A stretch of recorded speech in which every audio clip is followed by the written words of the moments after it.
Good evening, I'm Colin Colgan, and you're welcome to the Business and Enterprise Show, Ireland's only live web-based business TV programme with over 2 million views throughout the world. And as always, we're coming to you from our state-of-the-art studios in the Cavan Crystal Hotel on the Dublin Road here in Cavan. Now, businesses have many forms of representation. Here in Ireland, I suppose the larger companies would be represented by IBEC. The smaller and medium companies would be for the likes of the SFA, the Small Firms Association, and ISME, the Irish Small and Medium Enterprise Association. But on a local level, most representation of businesses is done by your local chamber. I'm delighted tonight to be joined by the Chief Executive of the local chamber here in Cavan, Cavan Chamber, Andy Pearce. Andy, you're very welcome. Thank you, Colin. First thing I have to say is that, not unlike me, although possibly not as less local than me, you don't appear to have a Cavan brogue on you. No, and not a Leitrim one either. Not a Leitrim one either. I don't think so, no. It would certainly be from way back in the middle of nowhere in Kansas. So from Kansas to Cavan in one easy swoop. Yeah, it kind of meandered a bit. But anyway, down to biz. The chamber here in Cavan has been operated, certainly for decades. And anyway, I know it was revived there maybe about a decade ago, and it's gone from strength to strength. With yourself at the helm as CEO, a lot going on it. We've only a half hour. If we were to kind of go through everything that's going through, we'd miss it all out. But I suppose probably the most important thing, or one of the important things that you have going on at the moment, is you have a meeting going on tomorrow where local businesses, because we all complain that we have a chamber but we've no representation, they never listen to us. Tomorrow, business people have a chance to be listened to. What's going to happen tomorrow? yes, that's right. The Chamber has organized an open meeting tomorrow evening, just after 6:15 in the Farnham Arms Hotel. And this is an opportunity for all of the businesses in Cavan, now mostly focused on Cavan Town, but certainly in the surrounding areas as well.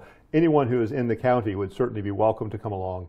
But it's a chance to raise the issues that they feel are important to business. Their business, our business in general. Mm. Now, if people want to raise issues, that's grand, and you have a long list of issues, probably a very long list of complaints that people have, and probably 2 pages will be just from one person. Next step, you have a long list of complaints. What are you going to do about them? Where are you going to bring them? It will be interesting to see what the list is, and first of all, and I imagine that by the time we get through the flip chart and look at everything that has been laid out there, the first step will be probably to group them. And then once we group them, to look at, okay, how do we prioritize these things? I don't think it would be right or fair to take a list of 100, 150 items and nail them to the door of the council chamber, but to turn it into something that is manageable and prioritized, that we can try to hit the things that probably can be actioned on quicker, and the things that will be the most relevant and probably the most important to business. So it'll be that process of making that decision. Mm.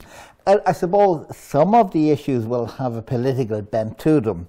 And I suppose the fact that we will have an election probably in less than 6 months might make it easier to get the ears of politicians. Well, I have to say this, we have some pretty astute members on our board of directors. And I am quite sure that they will know how to work these things. They'd be much more au fait with Irish politics than I would be. But I'm sure that you're right. I am sure that there will be a few things that, as I said, would be actionable in a very short term that wowould give somebody an opportunity to say, look, we got this done, and have a chance to say that before the election rolls around. I think it'd be crazy not to. Absolutely. Yeah. You don't look a gift horse in the mouth. What will the format be tomorrow? As far as I know, in terms of this is being organized by Michael Garrity, our secretary, and Eddie Colvin, our president.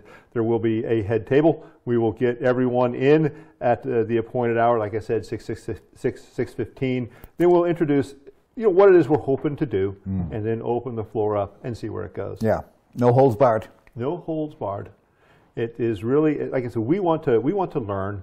We don't want it to be just a time for people to get up and shout and just, I suppose, vent.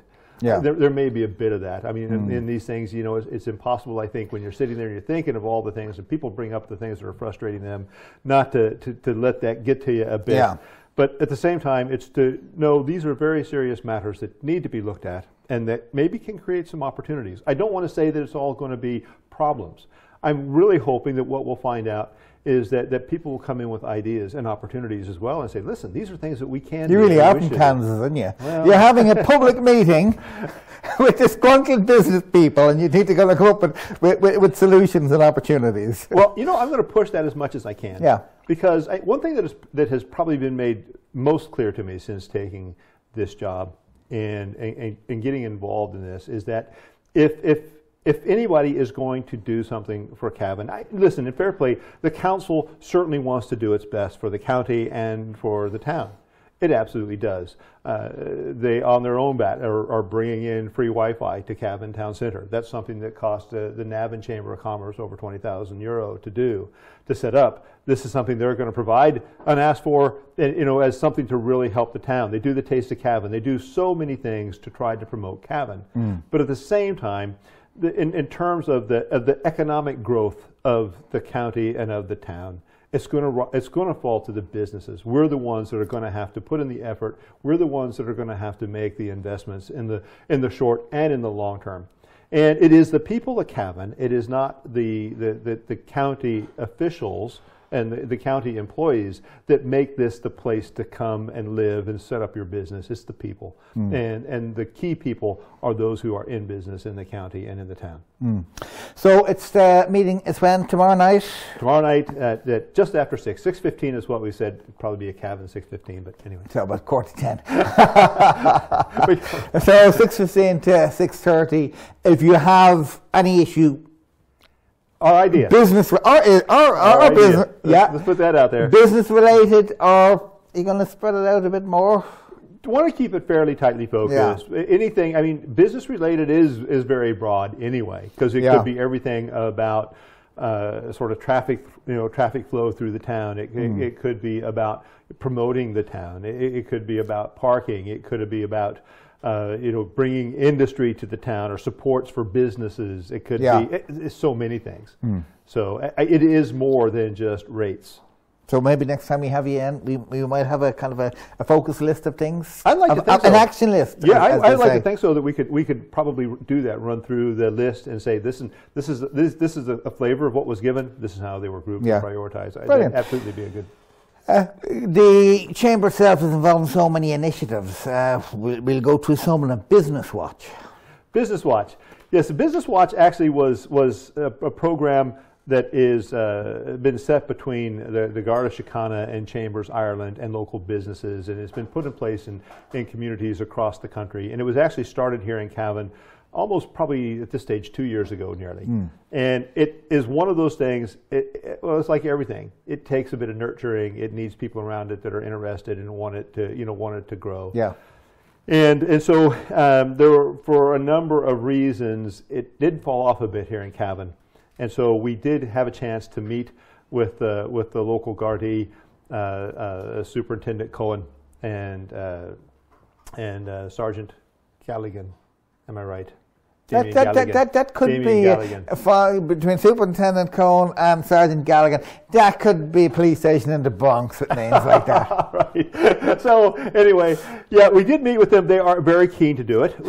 But the essence of Business Watch is we go through town. We see the stickers in the shops. Say Business Watch. But what is Business Watch? Well, there's a number of plans to it. One, it is to involve the community, and in this case specifically, like a community watch, the businesses in helping not to patrol the streets and catch bad guys. No collaring anybody and throwing them to the ground or anything like that. But it is about trying to deter crime. I think from a chamber point of view, yes, crime can be a problem, whether it's just sort of petty street crime, whether it is graffiti or destruction of property in the center of the town, or whether it's shoplifting. These are things that do have an impact on business. Certainly the theft has a very direct and immediate impact in terms of shoplifting, but the other things have an effect because they create an atmosphere about the town. And I think for the Chamber's point of view, the main goal of this is to do what we can to help promote Cavan as a safe place to come, as a good place to come, so that atmosphere is safe, it's welcoming, it's wholesome, it's open for business. So it is bigger than, we'll say, all the shops keeping an eye out for each other and saying, look, well-known shop shoplifter in town wearing a red jumper and a pink hat. Keep your eye open. Again, where you have come from Kansas, I moved up in Dublin 11 years ago. But in shopping centres in Dublin, every single store has security on the door and guys walking around. They all have walkie-talkies and they're all fit in centrally. And like that, when they see, and they generally know who they are, when they see them coming in, and they say, look, so-and-so's coming in, everyone watches out for them. And I suppose that's what they call Business Watch. But in Cavan, Business Watch has a bigger remit than that. Would I be right in saying that? You would be right in saying that. There is that element. I think that shopkeepers do have a responsibility to each other to help each other protect their premises, to limit things like shoplifting.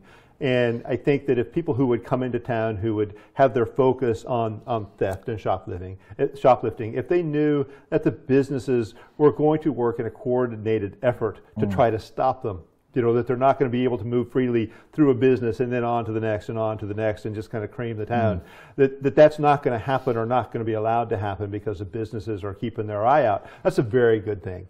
But there's more to it than that, because there's things that happen in terms of shoplifting, but okay, there could also be breaking and entering where people break in and steal maybe the goods off the shelf, but sometimes office equipment.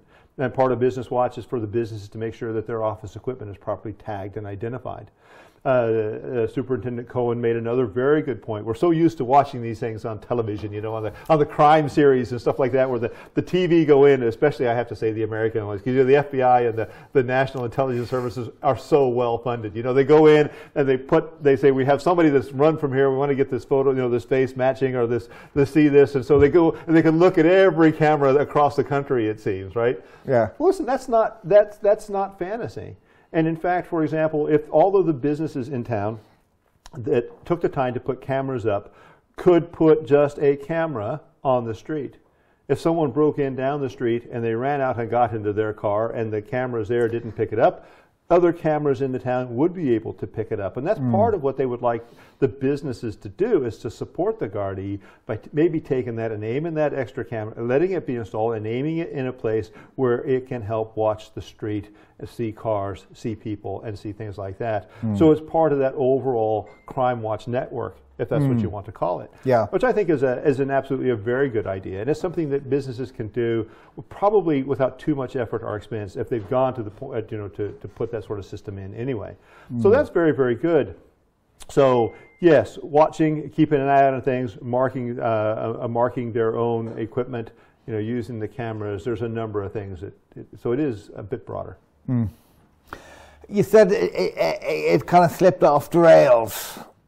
It's back in action now, is it? That's what we're working to do. We've actually had this initial meeting with the local Garda, and that's the next thing is to actually get the businesses on board. There's three partners in a Business Watch program.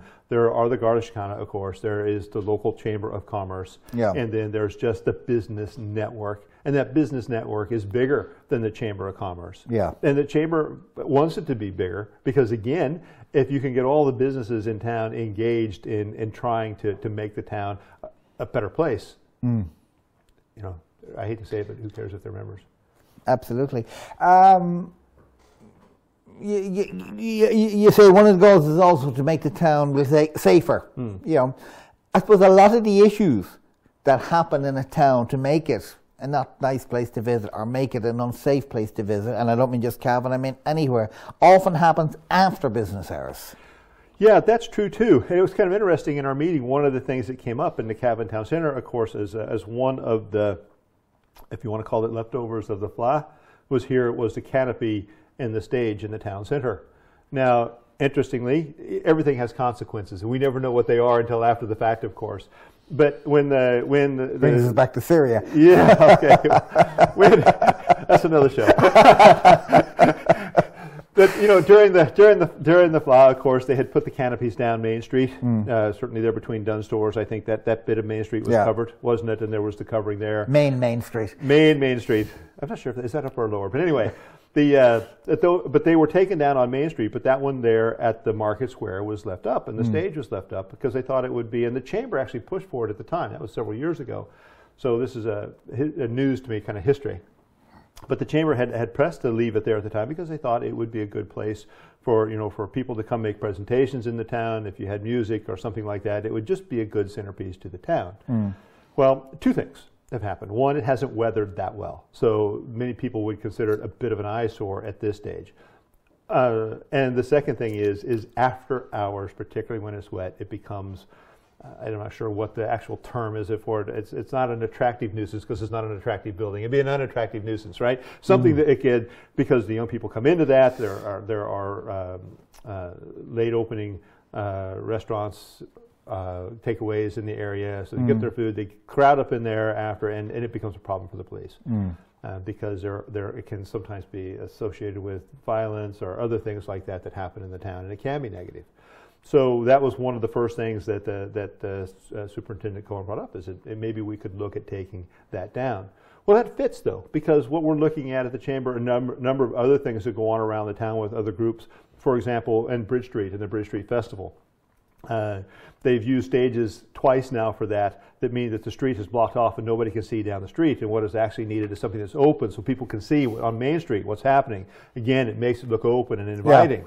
So we need some sort of portable stage, something that can be set up at the end of the street, or set up on the market square, in the Egg Market, or in the Bridge Street car park, or wherever it needs to be set up, so that we can have the live music and we can have the things going on, but then it can be taken down and put away. So this is going to provide some impetus for something like that to happen. So that's part of the Crime Watch as well, is working with the police, with the chamber, with others to try to tackle these things. And there's places in the town as well that, when we think about Cavan, we think about Pudding Lane. It's a good one. I thought Pudding Lane was where the Great Fire in London started. But anyway, I don't think there was a Great Fire at Cavan, was there? No, there was no Great Fire here. But anyway, that's the little alley there between Tesco and I think is Luigi's there. And it's very, very dark, and sometimes people congregate there. And when people congregate, sometimes it can be intimidating at certain hours. And it's not. There's a bit of vandalism in the area, right? We go to the multi-story car park, and the lower entrance to the multi-story car park. Again, it's dark and it's uninviting, and that means that attracts people to hang out again. And so these are areas that. It involves everyone in the town. It involves the Guard at Chicana. It involves the chamber. It involves a Business Watch program. It involves the Tidy Towns group, and it involves the council. So it is a whole community effort to try to do these things. So in a nutshell, Business Watch is not literally business watching out for each other. It is much broader than that. It's much broader. It is the people of Cavan looking out for their town. Can't argue with that. Now, again, we're talking about businesses. I suppose some of the people who come in to do business in Cavan are not young, sprightly things like you and I are, or were. Our age population have a lot of money in their pockets. They didn't get stung at the Celtic Tiger. They have money to spend. There's an initiative to make Cavan a more age-friendly town. How's that coming along? Yeah, it is part of this big picture. Now, Age-Friendly Ireland had started this campaign a little over a year ago, and got, I think there was like 14 companies in the town agreed to participate. And what each of the companies did then was go to a day's training, and then on the foot of that training, there was a discussion there, actually a presentation there about the power, if you want to call it, of the Grey Society in Ireland. And what it takes if you really want to make your business friendly and more open to older consumers, older customers. And that's really what it's about. I mean, there are businesses whose focus is on a younger generation, right? But there are many businesses who could and should be doing things to try to make their businesses more, I don't want to say acceptable, because that's really not but accessible. Yeah. What are some of the points that came out in this discussion that business could do that would make them more accessible? Well, some of the things in this first group of businesses, which included everything from architects to retailers, trying to think of the full list of businesses, but it is about, in part, assigning people, taking time where somebody needs a chance to have something really explained to them, right? To take the time to do that. If your business isn't accessible, for example, because of steep stairs or something like that, to be able to travel, to come out to someone's home or to meet them away from the business, if it's a service. Yeah. If it's retail, it may focus on things like lighting. It may look at the size of print on labels and making sure things are priced well. Yeah. It could look at music, for example, and how loud music is. It could look at providing ramps if ramps are necessary. It could look at providing a place to sit in the inside of the business somewhere, and maybe particularly a chair with arms. It's someone who is a little stiff after walking around could kind of use the arms to push themselves up. So, but businesses can do a lot of different things. You know, it may be in terms of making sure that restrooms are available. Maybe they don't have restrooms available to the public in general, but certainly to older customers that they might say, yes, we do have, and we give access to toilets. Yeah. So there's a lot of things like that can happen. And again, the idea is that these are not things that older customers, you know, go into, oh, they don't have this and they don't have that, and I don't like them, you know, because of that. But they are things that when an older customer goes into a business, says, you know, I like that. Yes. And there is a difference. Yeah. You know? And of course, with your American background, this must be second nature to you, because basically everything you've listed there is really just customer care. That's and right. It's just probably focusing in on a specific, but like, you don't have to be elderly to appreciate a chair. A mother with 2 or 3 kids pulling out of them might relish being able to sit down, you know. Yeah. There's nothing there that isn't just basic customer care, which I suppose Cavan, no different to any other Irish town, a lot of shops and a lot of business forgot how to do.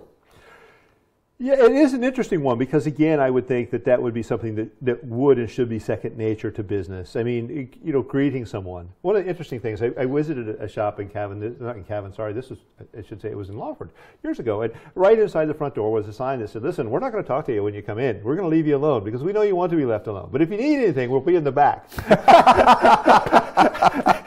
Okay, I did kind of. That's really essentially what the sign said. And I'm like, wow, where's that coming from? And I started asking people, and they said it's because Irish people, they don't want to be greeted. They don't want to be put under pressure from the moment they come in the door. But at the same time, you know, there is a way to make someone feel welcome. You know, without trying to make them feel like they're as soon as they come in the door that they're going to twist their arm to buy something, you know, before they leave. You know, people can be welcome to come in and to browse today. So yeah, it's So, and again, just to bring it back to Age Action, that is really it, realizing that there is a specific customer group out there. You can focus on them by not doing anything too difficult. Nothing too difficult. And your bottom line increases. Yes, certainly you make things better for customers, potential customers, but your bottom line increases. That's right. You know, and again, it's about the town. One of the things that we also see over and over again when it comes to a national strategy for, you know, developing Cavan, it almost invariably mentions the word with the word tourism. That tourism is something that Cavan could and should be developing, and rightly so. I mean, there are a lot of good things to do and see in Cavan. Cavan has a lot of treasures in it, and hidden treasures. It has a lot of, and not just the forest parks, for example, and the eco parks, but certainly everything from architecture and literature and literary history and all these things. And a lot of these things would be attractive to people who have the time and the money for leisure. We have great hotels in and around Cavan, across, you know, in the county, that again would be attractive. So if the town, if the businesses in the town and the council and everyone can work together to make Cavan completely accessible, not just for people who have, if we talk accessibility, if you make it accessibility for age, you make it accessible for disabilities, right? Yeah. If you make it accessible for age and disabilities, you make it accessible for everyone. Yeah. And that's really what it's all about. So that's the reputation that we want Cavan to have. Yeah. And we'd like to get that reputation spread across Ireland and certainly the UK and the rest of the world. Get people here. Very good. They've been all the positives. There are some negatives about Cavan. I suppose one of the negatives about Cavan has been the recent announcement of job losses in Liberty. Yes. Rest of the country seems to be getting jobs in. We have lost them. Now, at the chamber, you could have sat back, sent a stiff letter to somebody and complained, but you didn't. And I suppose it's just the American can-do attitude again. You decided to turn that negative into a positive with something that you call Cavan Net Zero. Tell us what that's about. Yeah, Cavan Net Zero is an initiative that we're putting into I suppose underway, getting it going here. That is saying, listen, the thing that affected Liberty is not really anything to do with the economy as a whole. I mean, it was a business matter for Liberty Insurance, and it reflected more on them, on their business model, on their aspirations for their business, and then the insurance market here, or certainly wherever their market footprint is. And so they decided to make some changes. Those changes included meaning, a number, 115 people were going to lose their positions here in Cavan. But at the same time, as we said, that's not a reflection, and we don't want the world to say, well, wow, things are bad in Cavan because of that, because they're not. Actually, there are other businesses around the county and the town that are actually looking to take people on, that are actually very much in a growth mode. There are, people, businesses are spots coming open inside of businesses that would occur due to natural attrition. So there's going to be other jobs coming online. Just in replacing people who are retiring as well, are leaving or moving away or something like that. And there's also a great local enterprise office that is very focused on trying to develop new businesses in the town. And this idea of entrepreneurship is very strong in Cavan. And in fact, Liberty itself, the positions that are being reduced are really what's the word I'm looking for here? They're significant, and we're talking about analysts and IT professionals. I mean, we're talking professional people who have good skills, who have the potential, and who, in fact, positions that would be in demand. Yeah, that would be in demand, and there is an opportunity there for them to be, to get that entrepreneurial spark going and to set up their own businesses as a hub. So, I mean, between all these things, what we think is there's enough positive happening and the potential for positive to happen with the efforts of the council, working with the IDA, with the local enterprise office in terms of working with the people who have lost their positions in Liberty and all other entrepreneurs around the county, and the chamber just working with businesses in general to identify where the opportunities are, where the employment is picking up, where positions are becoming open. That what we would like to show is in the 18-month process that it's going to be for these 115 people to their job losses to be realized, that Cavan would show that we've created more equal to at least 115 positions, so that we can keep that economic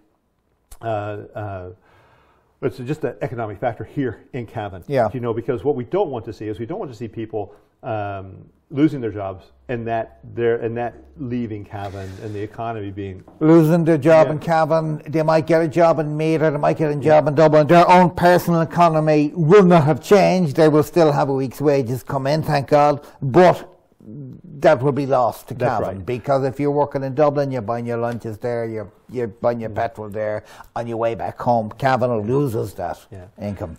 And so what we're trying to do is to reinforce that idea that Cavan is a place that actually is doing very, very well.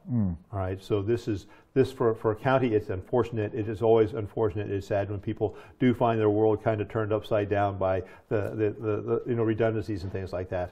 But no, it is not a negative thing for Cavan as a whole.